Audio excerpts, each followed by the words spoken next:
বিসমিল্লাহির রহমানির রহিম। পবিত্র কোরআন শরীফের সূরা আল বাকারার 117 এবং 118 নম্বর আয়াতের বাংলা আলোচনা করছি।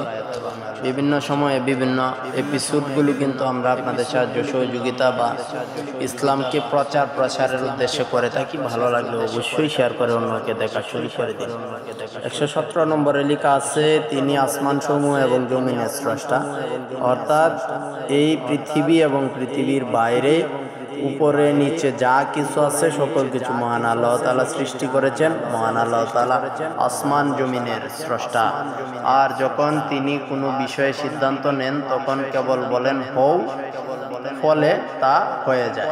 অর্থাৎ আল্লাহ তাআলা একটি কাজ করার যখন ইচ্ছা পোষণ করেন তখন শুধু আল্লাহ তাআলা বলেন যে এই কাজটা হয়ে যাও, তার সাথে সাথেই কিন্তু কাজটা হয়ে যায়।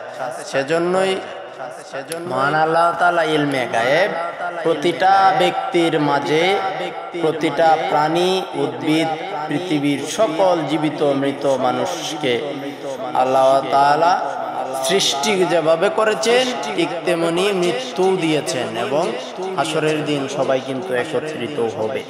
118 নম্বর আয়াতে লেখা আছে, আর যারা জানে না তারা বলে কেন আল্লাহ আমাদের কোনো নির্দেশ, কেন আল্লাহ আমাদের সাথে কথা বলেন না কিংবা আমাদের কাছে কোনো নির্দেশনা আসে না।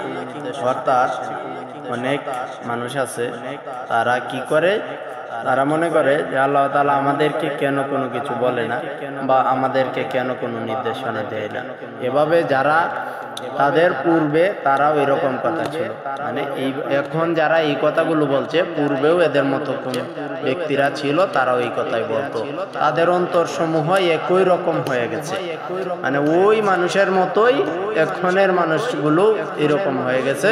আমি তো আয়াত সমূহ সুস্পষ্ট করে দিয়েছি এমন কওমের জন্য যারা দৃঢ় বিশ্বাস রাখে। অর্থাৎ কোরআন শরীফ বা বিভিন্ন সময়ে বিভিন্ন আসমানি কিতাব যখন এসেছে বা নাজিল হয়েছে তখন কিন্তু মুমিনদের উপর হয়েছে, ইমানদারের উপর হয়েছে। এবং কেননা ইমানদাররা এটা সঠিক পর্যালোচনা, সঠিকভাবে পরিচর্যা যাই বলেন এটাকে সুন্দরভাবে রাখতে পারবে। এজন্য কিন্তু ওই সব কিতাব আয়াতগুলো সুস্পষ্ট করা হয়েছে ইমানদারের জন্য। বেঈমানরা কিন্তু এটা কখনোই বুঝে না, বরঞ্চ তারা এটাকে অস্বীকার করে যে এটা আসমানি কিতাব নয় বা এটা আমরা মানি না, এইরকম একটা তারা কিন্তু পূর্বেও করে এসেছে। এখন পর্যন্ত বেদিন সারা পৃথিবীতে বিরাজমান, তারা কিন্তু এখন পর্যন্ত ইসলামের ধর্ম মহাপবিত্র গ্রন্থ আল কোরআন তারা কিন্তু এটা মানতে নারাজ। এজন্যই মহান আল্লাহ তাআলা এখানে বলে দিয়েছেন যে আয়াতসমূহ সুস্পষ্ট করা হয়েছে কওমের জন্য, অর্থাৎ ইমানদারের জন্য। আর যারা দৃঢ় বিশ্বাস রাখে তারাই এই জিনিসটা বুঝবে। আর নতুবা অন্যদের মতো যারা বিশ্বাস করে না তাদের কি হবে, তারা তাদের অন্তরসমূহ ঢাকা পাপে লিপ্ত। তারা মনে করে যে আল্লাহ তাআলা আমাদের জন্য কিছু পাঠাননি, কেন আমাদেরকে অনুগ্রহ করে না, এরকম বিভিন্ন ধরনের তথ্যমত্ত কিন্তু তাদের মনে ঘুরপাক খায়। তারা বেঈমান, তারা কাফির, তারা চিরদিনের জন্য জাহান্নামী হয়ে যাবে।